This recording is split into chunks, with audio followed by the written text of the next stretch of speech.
एकं नित्यं विमलमचलं सर्वधी साक्षिभूतम् भावातीतं त्रगुणरहितं सद्गुरुं तं नमामि। चैतन्यं सर्वगमं सर्वं सर्वभूतगुहाशयं यत् सर्वविषयातीतं तस्मै सर्वविदे नमः।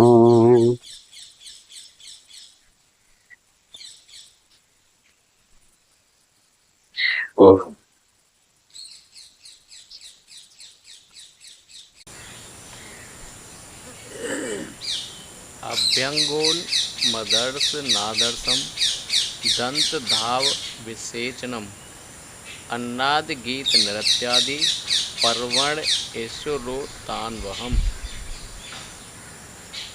जिस ढंग की मूर्ति है उसके अनुसार सेवा पूजा होती है।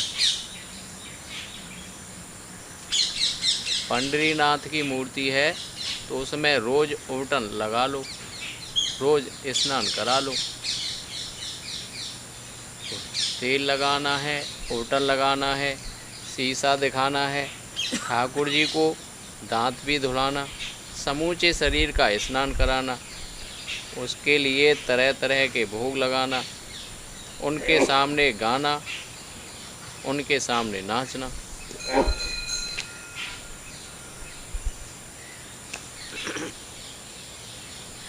एक ने कहा कि राम राम, ये पुराने लोग हैं, ठाकुर जी के मंदिर में जाकर नाचते हैं, यह तो बड़ी गंदी बात है। अरे भाई, तुम जो नाच घर में नाचते हो तो बड़े सभ्य हो। सीताराम कहो, लोगों का दिमाग ही खराब हो गया है। तो ऐसी सेवा पर्व के दिन भगवान के लिए करो और संभव हो तो रोज़ रोज़ करो। दोनों तरह से चल सकता है।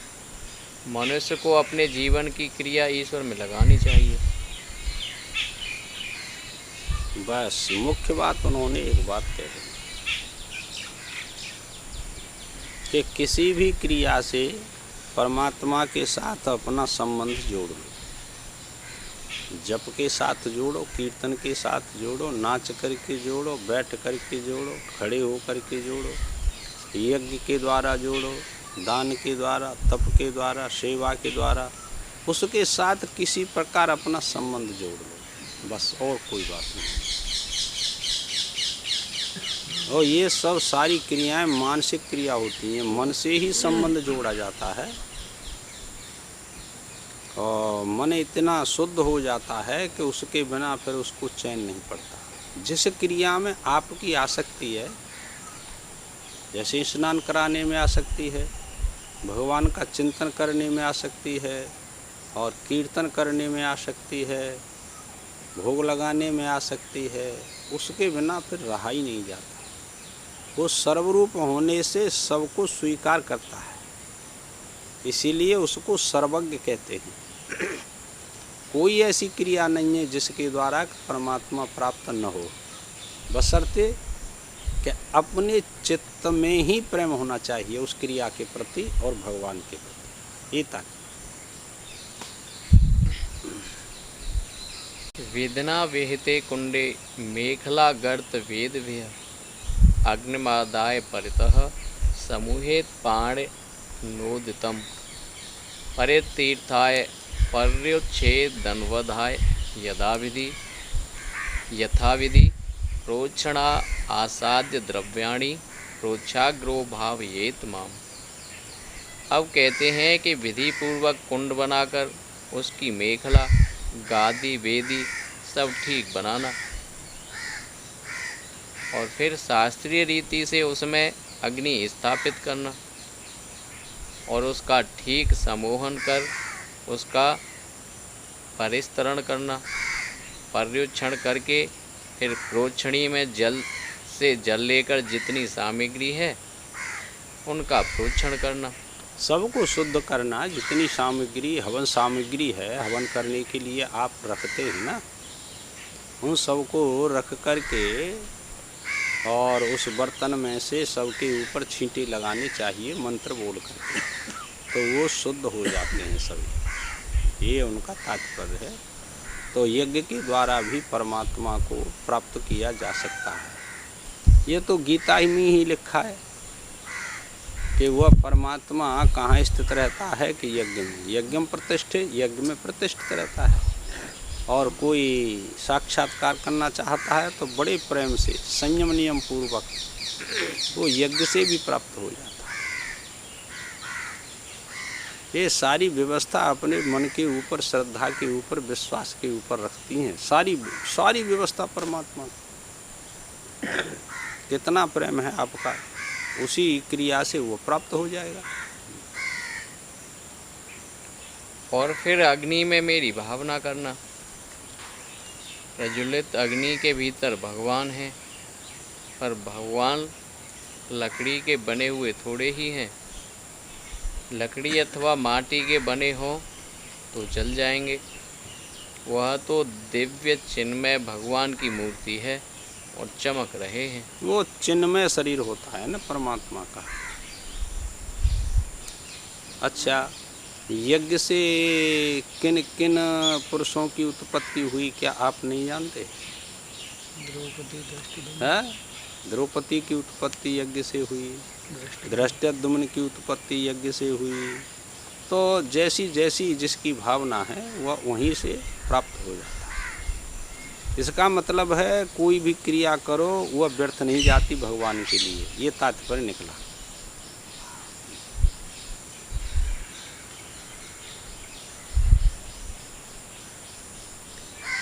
तप्त जाम्बू दन प्राख्यम शंख चक्र गदाम्बुजे लसत चतुर्भुजम शांतम पद्म किज्जल वाससम स्फुट क्रीट कटक कटसूत्र वरांगदम श्रीवत्स वत्सम भ्राज कौस्तुभम वन मालिनम ध्यानभ्यर्य दारुणी हविषा विघ्रतानि च प्रस्याज्य भागा वाघरो दत्वा चांजुलुप्तम हव्य जहुलान मूल मंत्रेण षोडशार्वदानतः धर्मादिव्यो यथान्यम मंत्रे ही सुपृष्टकृतम बुधः। अग्नि में कैसे भगवान हैं? साकार हैं कि निराकार? जिन लोगों को मालूम नहीं है कि ज्ञान में जो वस्तु आती है, ज्ञान का विषय जो वस्तु बनती है वह दूसरे से अलग होकर बनती है कि दूसरे से एक होकर बनती है। अब यहाँ विवेक की प्रधानता, विचार की प्रधानता आई, और ये सूक्ष्म विचार होता है। उनका अलगाव होगा तो दूसरी वस्तु से भिन्न ही होगी। साकार में भी यह बात होती है और निर्गुण निराकार में भी यह बात होती है लाला। जैसे अब साकार के उदाहरण लाइए,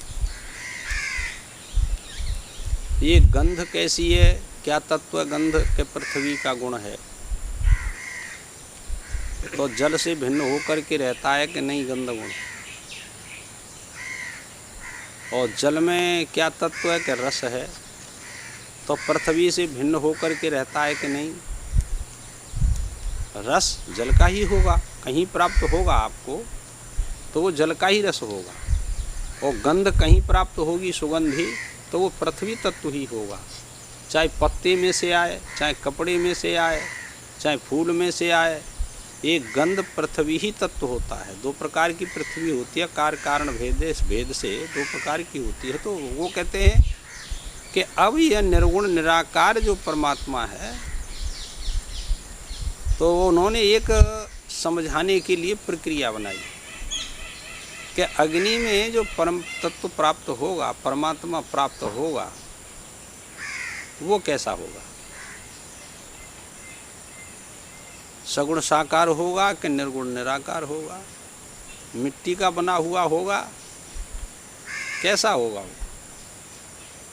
जितनी आकृति होती हैं वो तो सब पृथ्वी तत्व की होती हैं, जल की कोई आकृति नहीं होती और अग्नि तत्व की कोई आकृति नहीं होती, वायु की कोई आकृति नहीं होती, आकाश की कोई आकृति नहीं होती। ये एक विलक्षण परमात्मा ने और इस सृष्टि को बनाया। यहाँ तक हमारी बुद्धि पहुँचती नहीं कि यह कैसा विलक्षण तत्व है। एक दूसरे से उत्पन्न होते हैं और एक दूसरे की विशेषता को लेकर के भिन्नता हमको प्राप्त होती है। विशेषता नहीं होगी किसी तत्व की तो वो भिन्नता नहीं होगी। कार्य कारण भेद से एक दूसरे में पंच महाभूत रहते हैं कि नहीं? कार्य कारण भाव से तो रहते हैं, तो फिर भिन्नता कहाँ भिन्नता भी है? तो वो भिन्नता किसको लेकर के होगी ये बताइए? कि हाँ, वो विशेषता को लेकर के भिन्नता है, सामान्य को लेकर के भिन्नता नहीं है। पृथ्वी में पंच महाभूतों के गुण हैं कि नहीं? के हैं, ये तो पढ़ा है ना, पंचीकरण में आया था। तो अब यहाँ तो वो ये कहते हैं कि वो जो निर्गुण निराकार तत्व है वो अग्नि में दिखाई देगा तो वो कैसा होगा? सगुण साकार होगा कि निर्गुण निराकार होगा? अब ये एक विशेष विज्ञान है। जिसकी बुद्धि शुद्ध है ना, वो इन बातों को जान सकता है। अशुद्ध बुद्धि इसको नहीं जान सकती। हम क्या करें? जैसे कल का प्रसंग था कि वह आत्म तत्व एक ऐसा आत्म तत्व है कि वो व्यापक है और सामान्य रीति से सारे जीवों के साथ उसका संबंध है कि नहीं? बताइए।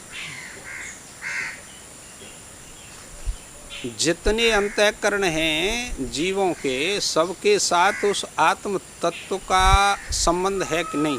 कि है। जब आत्मा ही सुख दुख का भोगता है तो एक को दुखी होने से सबको दुखी हो जाना चाहिए। एक तो यह प्रश्न बनता है, समझे? लेकिन ऐसा होता नहीं। वेदांत प्रक्रिया के अनुसार वो आत्म तत्व सबके साथ समान रूप से संबंध रखता है,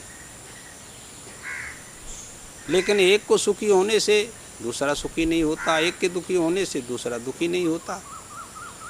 तो अब यही प्रश्न हल हो जाता है कि यह निश्चय हुआ कि उस आत्म तत्व में जो व्यापक है ना, उसमें ये सुख दुख नहीं है। एक तो यह निश्चय होता है। यह है वेदांत की प्रक्रिया।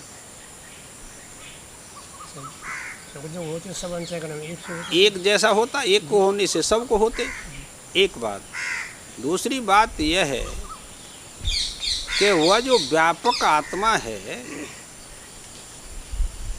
उपाधि के उसमें स्थापित करने से उसका विभाग होगा कि नहीं होगा, ये देखना चाहिए। व्यापक वस्तु है, यदि वो सावयव होती तो उसका विभाग स्वाभाविक हो सकता था, लेकिन वह निर्वयव है, गुणों से रहित है, उपाधि उसका भेद नहीं कर सकती। जैसे आकाश निर्वयव है, अब एक दूसरा आकाश लाओ तो दोनों आकाशों में भेद होगा कि नहीं होगा, ये बताओ। कि नहीं होगा। और उपाधि से उस आकाश में आपको भेद प्रतीत होता है कि ये घटाकाश है, ये मठाकाश है, ये जलाकाश है, ये महाकाश है। ऐसा भेद आपके समक्ष है। तो उपाधि ने भेद नहीं किया, पर आपको भेद प्रतीत हो रहा है। समझ? यही तो ग्रंथि है जड़ चेतन की, और कोई ग्रंथि थोड़ा ही है। यह ग्रंथि विचार दृष्टि से छिन्न भिन्न हो सकती है, विवेक से छिन्न भिन्न हो सकती है, और इसका कोई दूसरा उपाय नहीं। क्या घटाकाश ने महाकाश में भेद कर दिया? नहीं, तो कभी भेद नहीं किया, पर भेद सा प्रतीत होता है।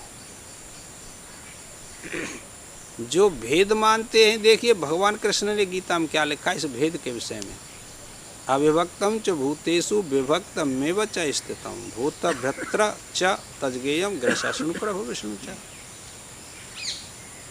अविभक्त हुआ वह आत्म तत्व जो व्यापक है, निर्वयव है, उसमें भेद सा विभाग सा प्रतीत होता है। किसके कारण? वो अज्ञान के कारण, अविद्या के कारण, माया के कारण और अंत में अध्यास के कारण भेद सा प्रतीत होता है। वही आत्म तत्व संसार की उत्पत्ति करता है, पालन करता है, संहार करता है, सब उसी में लीन हो जाते हैं।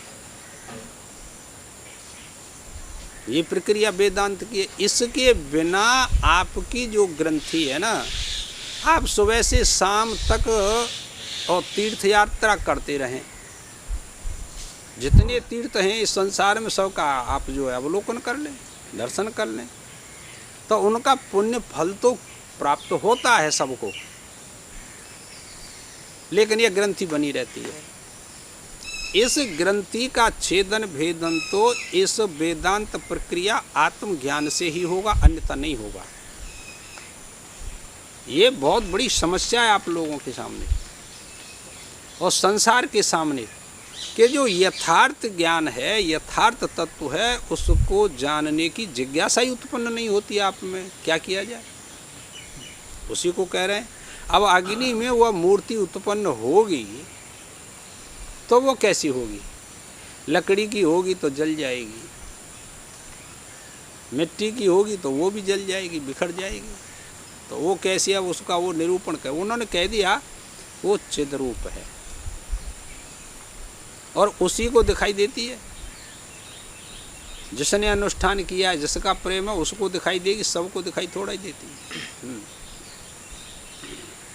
जैसे दो वस्तुएं हैं और हम एक आंख से अलग अलग उनको देखते हैं, तो दो न हो तो ज्ञान का विषय क्या होगा? ज्ञान से अलग होकर विषय विषय रूप से प्रकाशित होगा कि ज्ञान स्वरूप होकर प्रकाशित होगा? वही ऐसी शंका करते हैं। बड़ा आश्चर्य है। इस संबंध में दर्शन शास्त्र में इतना अधिक विवेचन है कि ज्ञान सविशेष पदार्थ का होता है कि निर्विशेष पदार्थ का होता है। ज्ञान ये तो आर्य समझ में शब्द निर्विशेष और सविशेष, इसका क्या अर्थ हुआ? सामान्य सविशेष कहते हैं विशेषता को लेकर के ज्ञान होता है, और निर्विशेष कहते हैं जिसमें कोई विशेषता न हो, ज्ञान से उसका ज्ञान होता है। थोड़े शब्द वैसे।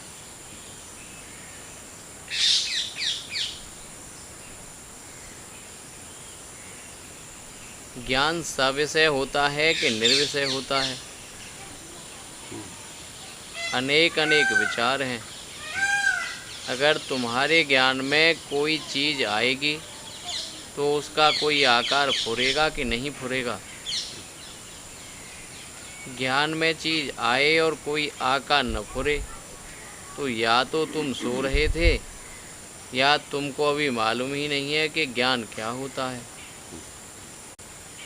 तो परमात्मा अनेक रूप धारण करके हमारे ज्ञान में आता है।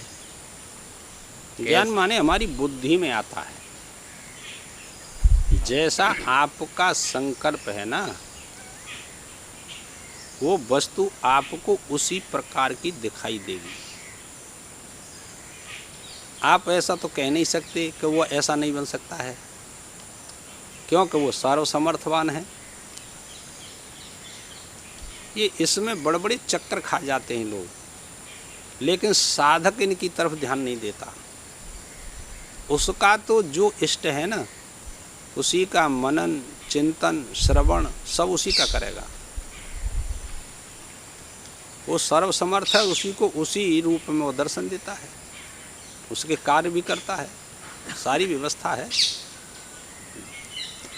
वृत्ति उसके रूप वाली होती है, ज्ञानाकार होती है, तभी तो हाँ, ज्ञान उसी होता के वृत्ति में आता है। है। उसी के प्रति हाँ, यही तो इनका वृत्ति कहने में का उसकी आकृति बन जाती है, हाँ, जैसा उसका संकल्प है, है, उसी की वृत्ति में वही आकृति बन जाती है। तभी ज्ञान होता है। और इतना दृढ़ अभ्यास करना चाहिए कि वह आकृति हमसे बातचीत करने लगे, साथ साथ खाने पीने लगे, ऐसा भी होता है। पर तुम्हारा अभ्यास काम करेगा।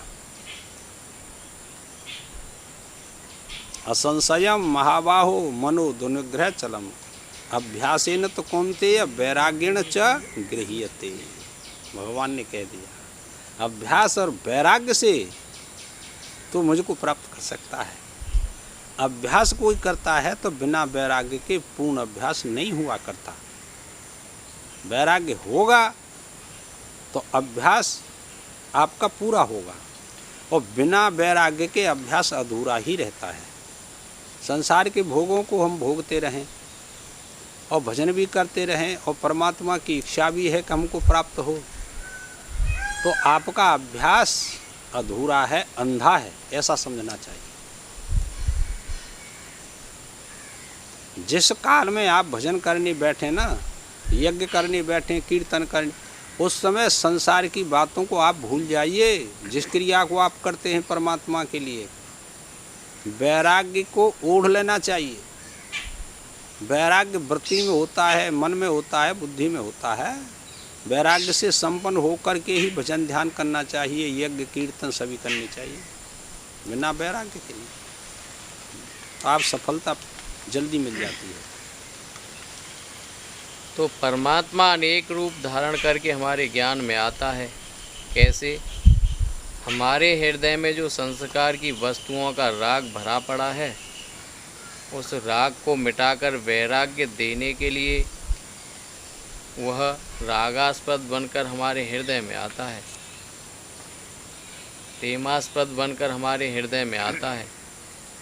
तो देखो कितनी सुंदर बात कही।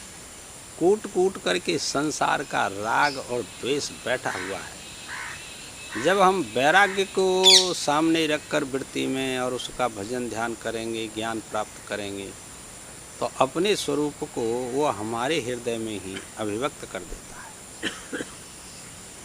कहीं लिखा है गीता में, तेसा मेवान कंपार्थ महम ज्ञानजम तमः। अर्जुन, जो मेरे लिए अनन्य भाव से चिंतन करता है, उसके हृदय में मैं बैठा तो हर काल में हूँ, हर देश में हूँ, हर काल में हूँ। लेकिन चिंतन जो करता है अनन्य भाव से मेरा, और उसके हृदय में ही अज्ञान बैठा हुआ है, और अनन्य भाव से चिंतन करेगा तो उस अज्ञान को मैं ही नाश कर देता हूँ। उनके ऊपर यही मेरी कृपा है। भगवान की कृपा क्या हुई? उनके अंतःकरण में बैठा हुआ जो अज्ञान है, मैं उस अज्ञान का नाश कर देता हूँ अपने तत्वज्ञान प्रकाश के द्वारा, और फिर मैं उसको प्रत्यक्ष हो जाता हूँ। भाष्यता माने मैं उसको अनुभव होने लग जाता हूँ, दिखने लग जाता हूँ। ये था, कहीं अंश अंत से आता थोड़ा ये परमात्मा। तो संसार का प्रेम राग मोह मिट जाता है जब वह समाधि बनकर हमारे हृदय में आता है। चित्त की चंचलता का जो आश्रय था, भक्त उसका निर्मूलन नाश कर देता है, और नित्य प्रति इतने जप करता है, इतना चिंतन करता है, ध्यान करता है, यज्ञ करता है, दान करता है, तीर्थ करता है। भगवान कहते हैं फिर वह जो उसकी चित्त की चंचलता का जो अभाव है, जिसको समाधि कहते हैं, फिर उसमें उसको अनुभव होता हूँ। बस नाम रूप में से आसक्ति हटा लो। संसार में जितनी वस्तुएं हैं उनके नाम रूप में से अपनी आसक्ति हटा लो बस।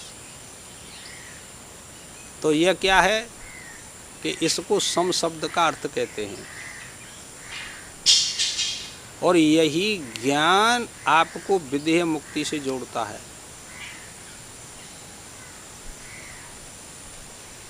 और जब विदेह मुक्ति से जोड़ता है तो उसकी चंचलता का अभाव हो करके समाधि हो जाती है। फिर संसार से कांटेक्ट कट गया उसका, और कोई बात नहीं, उसी को वो कहते हैं। तब संसार का विक्षेप मिट जाता है। विक्षेप माने रजोगुण की शक्ति। रजोगुण की शक्ति क्या काम करती है? चंचलता करती है। अज्ञान की दो शक्ति है, एक विक्षेप शक्ति है और एक आवरण शक्ति है। तो विक्षेप शक्ति का लक्षण क्या है ये तो बताया, रजोगुण की प्रधानता ये बात है। आकाश आदि प्रपंचोर उत्पत्ति हेतु हो विक्षेप शक्ति है। आकाश आदि प्रपंच की उत्पत्ति की जो हेतु है उसे कहते हैं विक्षेप शक्ति, और इसमें रजोगुण की प्रधानता होती है। जब रजोगुण की प्रधानता होती है तो इसका मतलब रजोगुण का त्याग किया जाता है। रजोगुण में दो बातें होती हैं कि एक तो फल प्राप्त होता है और एक दुख प्राप्त होता है। इसीलिए भगवान ने कितना सुंदर, आपने रिसर्च नहीं किया गीता जी का, ये दो का त्याग कर दो फिर आपको पता लगेगा कि मैं कौन हूँ। पहला ही श्लोक, अनाश्रितः कर्म फलम कार्यम कर्म करोति यः स सन्यासी च योगी च निरग्निर चाक्रिय। ओ कितनी सुंदर बात कही। अरे संसार के लोगों, पहले संसार का आश्रय त्यागो। है संसार का आश्रय क्या है? संसार कि यह फल भोग जो है, ये फल प्राप्त करना है, इस कर्म को करके इस फल का आश्रय त्याग दो। तो आपने संसार का आश्रय त्याग दिया। इसमें कर्म करने की मना नहीं की भगवान ने इस श्लोक में, वो केवल फल का त्याग बताया है। ज्ञाता ज्ञान में अभिन्नता है, ज्ञाता के बिना ज्ञान की कोई अस्तित्व नहीं रहता। ज्ञाता ही ज्ञान बन जाता है। ये देखिए दो प्रकरण हैं, दो प्रकार का है इसका भाव जो है कि ज्ञाता अलग होगा और ज्ञाता में से ज्ञान निकलेगा और ज्ञेय तक जाएगा। समझे? तो आपको भिन्न भिन्न से प्रतीत है रहे हैं, लेकिन जब आपका विचार, आपका विवेक उच्च श्रेणी पर पहुंचेगा, चरम सीमा पर पहुंचेगा, तो ज्ञाता ज्ञान ज्ञेय सब वही है, एक हो जाता है। एक हो जाता है। ज्ञाता वही है। ज्ञाता तो जब होगा कि ज्ञेय उसी का स्वरूप है। समझो? तो फिर तो कभी कह भी बुला ज्ञेय जो वस्तु है वही ज्ञेय बना है, वही ज्ञान बना है और वही ज्ञाता बना है। एक प्रकरण तो ऐसा है और यह ज्ञान की चरम सीमा है, ऐसा समझो। लेकिन इससे पहले की जो आप उस प्रकरण को लेंगे, विधि को लेंगे, तो ज्ञाता अलग होगा और ज्ञान अलग होगा और ज्ञेय वस्तु अलग होगी। यह त्रिपुटी हो जाती है। समझे? यह साधन की अवस्था है। बुद्धि ज्ञान का ले हो जाएगा वो तो ज्ञात, देखिए ज्ञाता किसको कहते हैं? अब इसके फिर भी दो भाव कर लीजिए आप लोग। आत्मा ही सबको ज्ञाता। आत्मा सबका ज्ञाता है। समझे? लेकिन आत्मा ज्ञाता तो है, पर कोई वस्तु होगी उसका ज्ञाता होगा। बुद्धि प्रकाशित जो कर रखा है तो वास्तु तो बस बुद्धि भाई। तो अब बुद्धि हुई, संसार के पदार्थों का ज्ञाता बुद्धि हुई कि नहीं? तो बुद्धि को ही ज्ञाता मान लिया। जहाँ त्रिपुटी स्वीकार करेंगे वहाँ बुद्धि उपहित चेतन को ही ज्ञाता मानना पड़ेगा, और फिर बुद्धि निकल कर के बाहर जाएगी ज्ञेय वस्तु तक। ज्ञेय वस्तु तक बुद्धि में से निकल कर के वह ज्ञान गया ना, उसको हम ज्ञान कहेंगे। और जाकर के विषय के आकार वाली हुई बुद्धि वृत्ति, उसका आवरण भंग किया ज्ञेय का, और उसी काल में वो निश्चय करती है कि मैंने इसको जान लिया। ये त्रिपुटी की क्रियाएं हैं। हाँ, ये विभाग के बिना आप त्रिपुटी को जान नहीं सकते भाई, विभाग तो करना ही पड़ेगा। और मैंने वो जो बात बताई कि ज्ञेय वस्तु कल जो है कृष्णा ने वो कही कि यानी सुसुप्ति में तो जो है त्रिपुटी का अभाव हो जाता है। हाँ, अभाव हो जाता है, वहाँ कोई साक्षी नहीं है। वो वहाँ कोई नहीं है, पर वो फिर दूसरा, अब ये प्रसंग अलग हो गया, इससे अलग हो गया। कोई ऐसा पदार्थ नहीं है सुसुप्ति में कि उसको जाकर के हमारी वृत्ति जाने। जैसे जागृत अवस्था में जाती है ना, और उस पदार्थ को जानती है, फिर लौट करके कहती है मैं उसको जान गया। ऐसा कोई पदार्थ नहीं सुसुप्ति में, कि जैसे स्वप्न में ज्ञाता ज्ञान ज्ञेय स्वयं बना है कि कोई दूसरी वस्तु है। अभी समझ में मुश्किल आएगी। तो मां तो वृत्ति है, वहाँ स्वप्न में वृत्ति है, और वह बुद्धि ही सब कुछ बनी है, समझे? ज्ञेय भी वही बनी है। एक प्रसंग ऐसा है, एक प्रक्रिया ऐसी है कि बुद्धि ने ही ज्ञेय को रचा, और बुद्धि ही ज्ञान बनी, और बुद्धि ही ज्ञाता बनी। ठीक है, लेकिन इसका त्याग करके अब हम बुद्धि उपहित चैतन्य को लेते हैं कि वह चैतन्य ही बुद्धि बना, चैतन्य ही ज्ञान स्वरूप है, और चैतन्य ही ज्ञेय बन गया। उसी की सत्ता से ये सारी प्रक्रिया स्वप्न में हुई, उससे भिन्न कुछ नहीं। और ये सब संकल्प मात्र हैं, वास्तव में कुछ हुआ ही नहीं, हुआ थोड़ा ही है कुछ। पर संसार के लोग ऐसा कैसे निश्चय कर लेंगे, इसमें तो बड़े भारी विवाद हैं शास्त्रों में। समझना बहुत कठिन काम होता है, और जब समझ लेता है कोई पुरुष, जान लेता है इन बातों को, तो फिर क्या होता है कि ज्ञात्वा देवं मुक्तते सर्वपाशयः। ये प्रश्न कल सत्संग में हाँ, ने जब चलो तो हमारा राजकुमार बोलो इदम और अहम। ठीक, बहुत सुंदर। जाति शुरुआत हुई कि इदम और अहम, अहम, हाँ, दो वस्तु हैं। हाँ, तो जो अहम है वही इदम रूप होकर के सब को प्रतीत है। बिल्कुल ठीक बात कही, और कोई बात ही नहीं। और जब उसका इदम का वास्तविक ज्ञान हो जाए कि ये कल्पित है इदम या वास्तविक है, तो वो अहम स्वरूप वाला हो जाता है। इदम रहेगा नहीं, इदम नहीं रहता, फिर वो अहम ही रह जाता है, माने आत्मा ही रह जाता है। हाँ, बिल्कुल ठीक कही, वो पढ़े लिखे हैं। अच्छा महाराज जी, जो चेतन में भेद बताया कि उसका तो जीव चेतन है, स्वप्न का दृष्टा। ना जड़ चेतन के वहाँ में बैठता नहीं। हाँ, वो तो उससे इतर जो वस्तु है ना, इदम करके, वो सब जड़ वस्तु होती है, चेतन नहीं होती। दो प्रक्रियाएं, दो विधि हैं इसको जानने के लिए।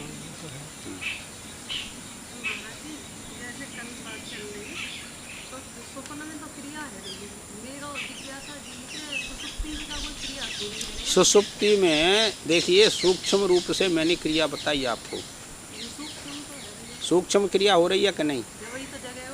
कर्म पकड़े, वहाँ कर्म पकते हैं, कर्मों के फल का भोग भी भोग रहा है सुसुप्ति में। एक प्रक्रिया ऐसी है, दो प्रक्रियाएं हैं। कर्म पकते हैं, आयु क्षीण होती है कि नई शरीर की, ध्यान नहीं करते आप लोग के शरीर की आयु क्षीण हो रही है सुसुप्ति में, स्थूल शरीर की आयु क्षीण हो रही है। सूक्ष्म शरीर में जो कर्म वासना है वो परिपक्व हो रहे हैं कि नहीं, और अपने कर्मों का फल भोग रहा है स्वप्न में कि नहीं, कि भोग रहा है। ये एक प्रक्रिया है समझने की उसको। लेकिन सुषुप्ति में ये सब प्रक्रियाएं इस कदर से नहीं है। वहाँ तो केवल आपकी जो आयु है ना उसका ह्रास हो रहा है बस, और कोई बात नहीं। लेकिन कर्म तो पकते हैं वहाँ पर भी, इसीलिए तो ये त्रिपुटी लिखी है वहाँ। हाँ, सुषुप्ति की। लेकिन गंभीर विचार करेंगे तो एक प्रक्रिया ऐसी है कि वो त्रिपुटी उसमें नहीं है। ये भी है, उन्होंने कहा था ना, तो उन्होंने कहा था प्रकाशानंद ने कि तुम पक्ष मत लो, मैं चुप हो गया। मेरे को पता थी कि ये किस स्थिति से कह रहे हैं कि त्रिपुटी रहती है, और ये प्रत्यक्षानंद कह रहे हैं कि ये त्रिपुटी नहीं रहती है। मैं दोनों को, मैंने कि ये किस स्थिति से कह रहे हैं, पर ये दोनों निराकरण नहीं कर सकते इन बातों का, कि प्रकरण दोनों का भिन्न भिन्न है। समस्या तो यही है। और सारा जो ज्ञान होता तो वो आपस में झगड़ा नहीं करते। जब सता सौम्य तदा संपन्नो भवति, सुषुप्ति में एक ही भूत हो जाता है, जीवात्मा और परमात्मा का एकाकार हो जाता है कि नहीं। तो इससे क्या मतलब, एक तो वो पहले भी थे कि वह जो भ्रांति थी वो चली गई थी, हट गई थी, और उसकी बहिर्मुख वृत्ति हो रही थी, वो बहिर्मुख वृत्ति जो हो रही थी, कर्ता भोक्तापने की, वो नहीं रही है। दोनों एक ही होते हैं। जीवित विचार रहता है तो माने सुषुप्ति में अपने कारण में गई बुद्धि, अपने कारण में गई बुद्धि, तो वहाँ पर जो है कोई क्रिया की प्रतीति है। लेकिन जब बुद्धि आत्म स्वरूप में लय होगी तो फिर वहाँ तो आत्म स्वरूप में लीन नहीं हुई सुषुप्ति में बुद्धि। वही तो है, आत्म स्वरूप में बुद्धि ये लीन हो जाती तो फिर जागृत अवस्था लाला नहीं होती, अज्ञान में लीन होती है, वो तो अपने अज्ञान में जाती है। इसीलिए वो कहते हैं कि त्रिपुटी नहीं रहती है, और वो कहते हैं कि त्रिपुटी रहती है। यही तो झगड़ा था उन दोनों में। वो ये कह रहे हैं कि हमको तो उसका बाद करना है, तो उसको बनाए क्यों रखें। हाँ, वो बात तो अपनी जगह है, पर वो जागृत अवस्था की बात है ना। वो तो अपने लगता छुड़ा गई बात है ना वो बात उनकी ठीक है, बात करना है। यथार्थ बात है वो तो। इसमें कोई बात नहीं। तात्कालिक अध्यास बताया उन्होंने शास्त्र। हाँ, तात्काल शंकराचार्य जी ने तो तात्कालिक अध्यास ही लिखा है कि जिस काल में अध्यास होता है, जिस प्रदेश में अध्यास होता है, उसी काल में सृष्टि है। और जिस काल में अध्यास नहीं रहता, जिस प्रदेश में अध्यास नहीं रहता, उस काल में वह मुक्त है। काल का अध्यास है। तो इसमें संशय क्या है? हाँ, तो सिद्धांत की बात है, सिद्धांत की बात काट्य है। हाँ बिल्कुल, ये कठिनता से समझ में आती हैं बातें, ऐसे थोड़ा ही है।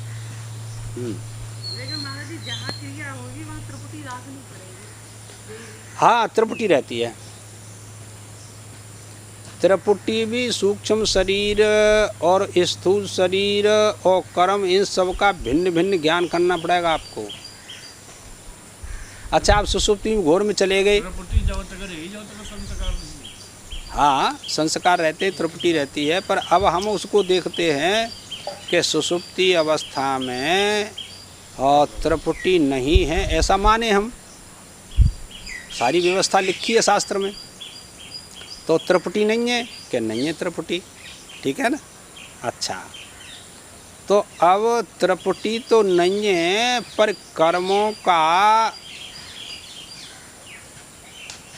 जो नाश है वो तो हो रहा है कि नहीं। कैसे? कि शरीर का ह्रास हो रहा है, कर्म पकते हैं और कर्मों का नाश होता है, क्रिया हो रही है। इसीलिए क्रिया को जानना चाहिए, एक होना और एक करना। ये दो प्रकार की क्रिया बताई। वहाँ होना ही और है। क्रिया का पूरा लक्षण जो बताया, प्राप्ति, उत्पत्ति, विकार और संस्कार रूपी फल, ये चार बातें जहाँ होती हैं वहाँ क्रिया होती है। नहीं आया समझ में? तो अब ये सुषुप्ति में चारों बातें हैं कि नहीं, ये देखना चाहिए आपको। कोई सामान्य काम थोड़ा ही है। तो ये सारी व्यवस्था बुद्धि में होती है। ये तो हम तुम तो वैसे ही हैं कि बड़े विद्वानों का काम है। महाराज जी माने सुसुप्ति में चारों जो क्रिया ज्ञान होगी। समाधि को विवरण आयो है, उस ज्ञान समाधि में तो संस्कार न कोई आयोग होगा ना। जब ज्ञान समाधि आप करेंगे तो क्रिया समाधि से वो भिन्न होगी, एक बात। दूसरी बात, ज्ञान समाधि तभी होती है जब पहले भस्मीभूत हो जाते हैं सारे संस्कार। अच्छा, यदि तुमको ज्ञान समाधि स्वीकार है तो क्रिया समाधि चली गई, उससे तो कोई लेना देना नहीं। उसकी क्रिया समाधि की पहुंच कहाँ तक है ये देखना चाहिए। बस इतनी शुद्धि है। अंतःकरण की शुद्धि मात्र क्रिया समाधि करती है, न के ग्रंथि का छेदन भेदन करती हो। नहीं करती, छेदन भेदन नहीं करती वो। हाँ, ये बात है। और ज्ञान समाधि में तो पहले संस्कार भस्मीभूत होंगे तब ज्ञान समाधि होगी। उसमें संस्कार नहीं रहते, वो बिल्कुल रहते हुए भी नहीं रहता।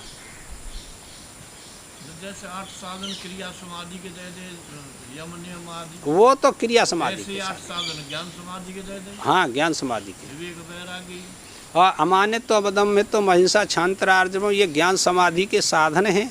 आप इनको स्वीकार कीजिए। खूब पढ़ ले, कितने दिन आएंगे पढ़ते पढ़ते। क्या अमानित तो आ गया मेरे में? मैं तुमसे नहीं कहता, मैं अपने से पूछता हूँ कि कपड़े भी रंगे हैं और सारी व्यवस्था है बुद्धि में, सीढ़ी पे तो अमानित तो है कि नहीं है? अभी मैं अपने से पूछता हूँ। आप लोग गृहस्थी हैं तो गृहस्थी में क्या ज्ञान नहीं होता आत्मा का? हो सकता है, लिखा है कि होता है, आप नहीं रोक सकते। ज्ञान किसी को भी हो सकता है, जो चाहेगा उसी को तो होगा ज्ञान, और नहीं चाहेगा उसको, महात्मा को भी नहीं होगा। बताइए। तो ये ऐसी व्यवस्था है। कल वो ब्रह्मचारी ने हमको दिखाया कई महात्माओं का, जो बड़े बड़े महात्मा हैं तुम्हारे भारतवर्ष में, बहुत अच्छे अच्छे महात्माओं के उन्होंने हमको दिखाया। हमने कहा अच्छा एक बात बताइए, आप भी बड़े महात्मा हो सकते हैं कि नहीं? ये बड़े महात्मा हैं, पंच महाभूतों से शरीर बना है और सारी रोटी पानी खाते हैं, सोते हैं, प्रवचन भी करते हैं कि नहीं करते हैं। कोई 10 घंटे बैठ ले, 10-20 घंटे बैठ ले, कोई परेशानी नहीं, तुम भी कर सकते हो उस काम को। अंतर किस में हुआ? कोई व्यक्ति बड़ा है, ऐसे ही रोटी खाता है, ऐसे ही सोता है, ऐसे ही चलता है, ऐसे ही बोलता है, सारी प्रक्रिया अज्ञानी के समान है। फिर उसकी श्रेष्ठता किसको लेकर के? उसका हेतु तो कोई होगा। मान्यता में हेतु रहता है कि नहीं रहता, ये बताइए पहले, हैं? मान्यता में हेतु रहता है लाला सत्येंद्र। हाँ, बिना हेतु के मान्यता नहीं होती किसी की, ये तात्पर्य। तो ये मान्यता जब बड़ा है कोई व्यक्ति, साधु बड़ा है कोई, तो कोई हेतु होगा। अब स्थूलता में तो कोई हेतु दिखाई नहीं देता। कपड़े रंग रहे हैं, खान पान ऐसा ही है, और साधारण भोजन करता है, वैसे भी भोजन नहीं करता, न कोई ताकत वाले भोजन करता है, न कुछ करता है, तो कोई न कोई हेतु तो होगा। तो वो हेतु किसका है जिसके कारण तुम किसी को बड़ा मानते हैं? अभ्यास की जब वृत्ति होगी उसके मन की कंट्रोल हेतु है। अभ्यास की जब वृत्ति होगी। हाँ, संकल्पों का अभाव ही हेतु है, यानी मन की कंट्रोल हेतु है कि इसने अपने मन को कंट्रोल में कर रखा है, समाज के बीच में रहता है। जैसे अष्टावक्र जी और उस लोक में चले गए तो उन्होंने कहा कि मैं आपकी पुत्री से विवाह करूंगा। अष्टावक्र ने कहा ना जाकर के ऋषि से, उसने कहा मेरी पुत्री के साथ विवाह ऐसा पुरुष थोड़ा ही करेगा। तो कैसा करेगा कि मैं कहता हूँ यदि मेरी पुत्री के साथ विवाह करना चाहते हैं तो तुम उस लोक में चले जाइए, स्वर्गलोक में जाइए, और वहाँ वो उर्वशी आदि अप्सराओं का लोक है, उसमें रहना। 6 महीने तक वहाँ रहो और फिर आकर के हमारी पुत्री के साथ आप विवाह कर सकते हैं। तो वो 6 महीना वहाँ चले गई। तो सुंदर सुंदर उर्वशी तिलोत्तमा आदि अप्सराएं थी, कोई 20 साल की, कोई 25 साल की, कोई 30 साल की, ऐसी अप्सराएं थी और अतीव सुंदर थी। तो उनकी एक नायिका भी थी जो उनको कंट्रोल में रखती थी। तो उन्होंने अष्टावक्र का बड़ा स्वागत सत्कार किया।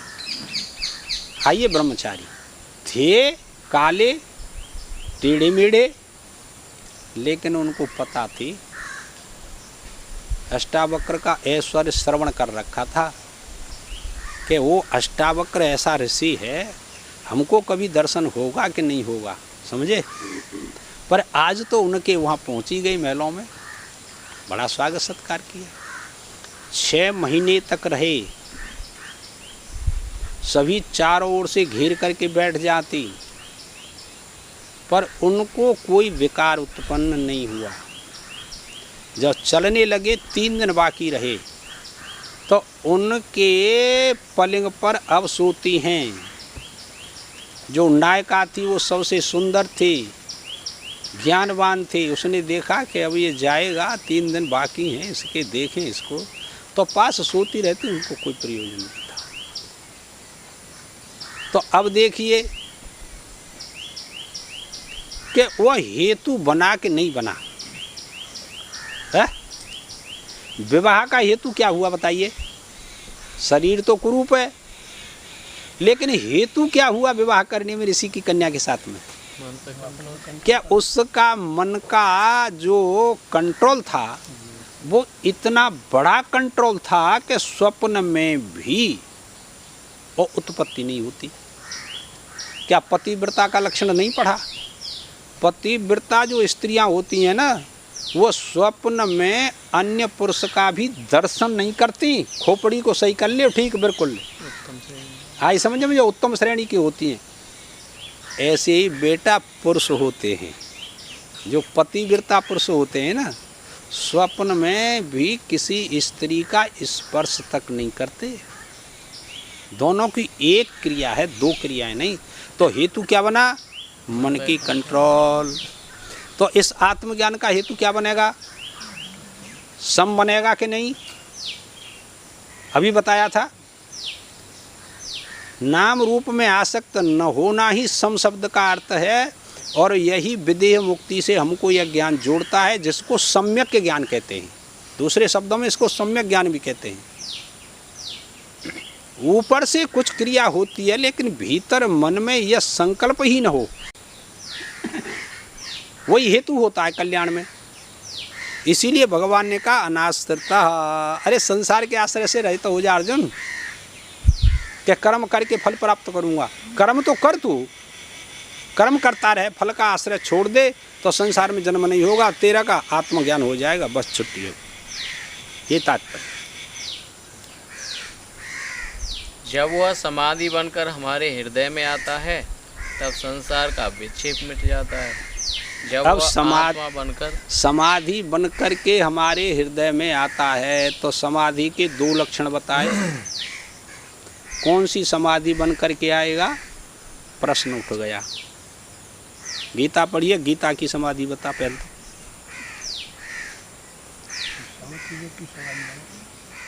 सती समाधौ समाधीयते चित्तम अस्मिन् इत समाधि ही आत्मा तस्मिन् आत्मनि इति एतत्। आत्मा का नाम इस व्युत्पत्ति से अंतःकरण का हाँ, समाधि है। वो कहते हैं नहीं, आत्मा का नाम समाधि है, जिसमें चित्त का समावेश होता है उसको समाधि कहते हैं। यानी तद्रूप हो जाता है, यह आत्म समाधि है। और दूसरी जो बताई ना समाधीयते अस्मिन् पुरुषोपभोगाय सर्वम इत समाधि ही अंतःकरण बुद्धि ही तस्मिन् समाधौ न विधीयते न भवति इत्यर्थ।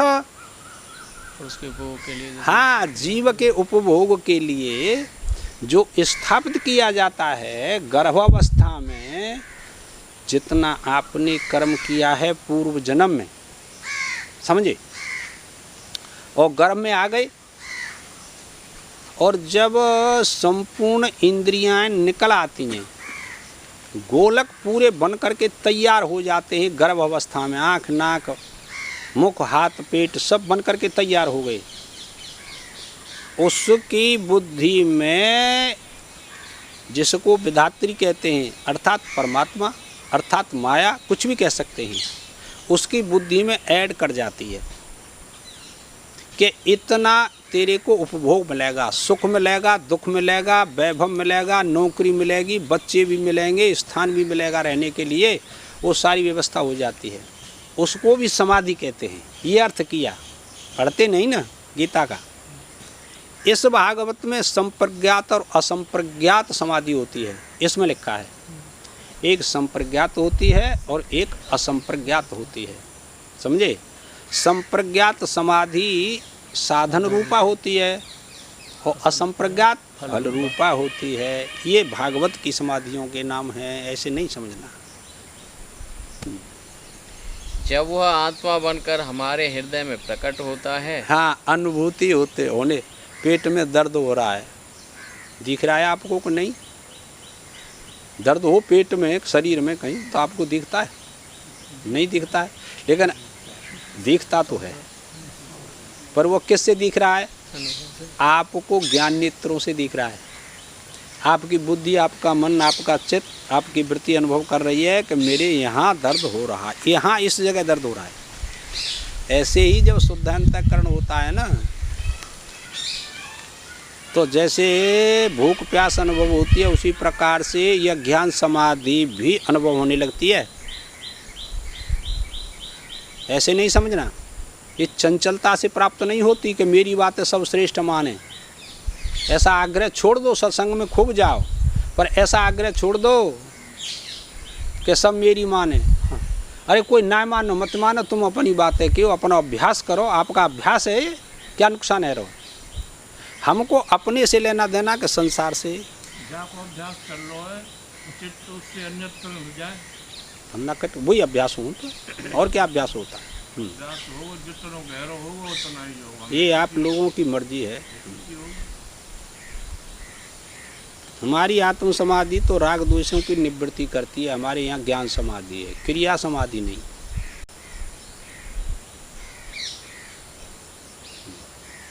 जब वह आत्मा बनकर हमारे हृदय में प्रकट होता है तो अनात्मा का अस्तित्व मिट जाता है। ठीक है सा, एक आत्मदृष्टि हो जाती है तो अनात्मा का कोई अस्तित्व नहीं।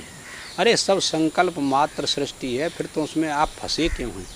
आपने इस बात को जान लिया कि संकल्प मात्र सृष्टि है, तो संकल्प किसी भी प्रकार का हो सकता है, सत्य भी हो सकता है, मिथ्या भी हो सकता है। अभ्यास तो जो ये विवाद हम खां को जाएगी निवृत्ति कार्य हो तो बढ़ाई होगी। और या तो जान गए हो तो छोड़ो, कोई कछु कह रहो भाई किन दो, किसी से क्या लेना देना।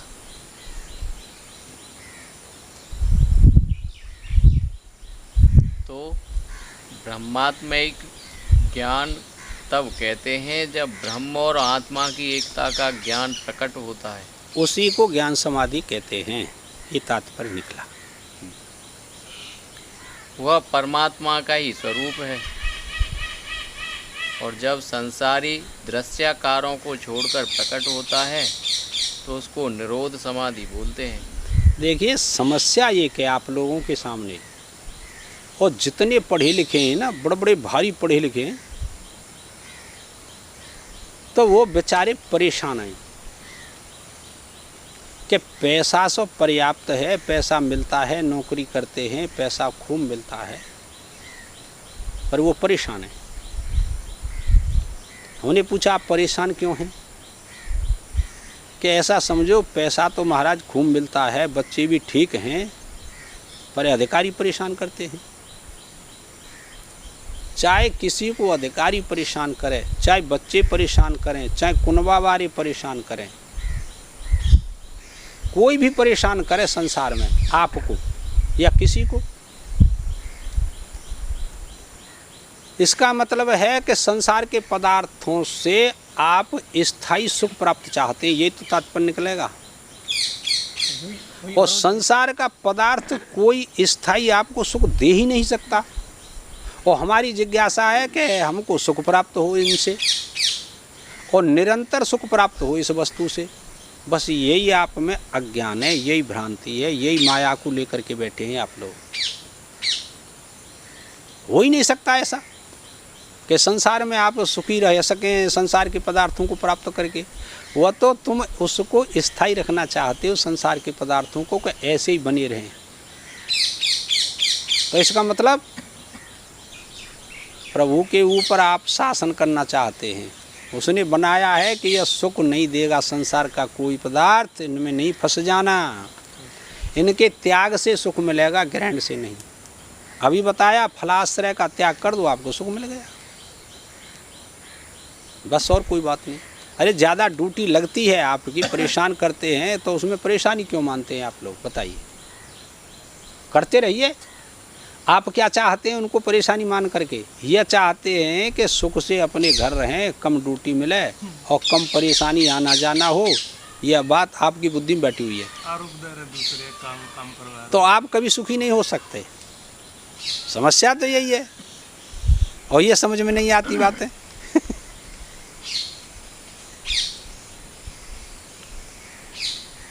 तो उसको निरोध समाधि बोलते हैं। वह भी एक आकार है जो संसार से विलक्षण है।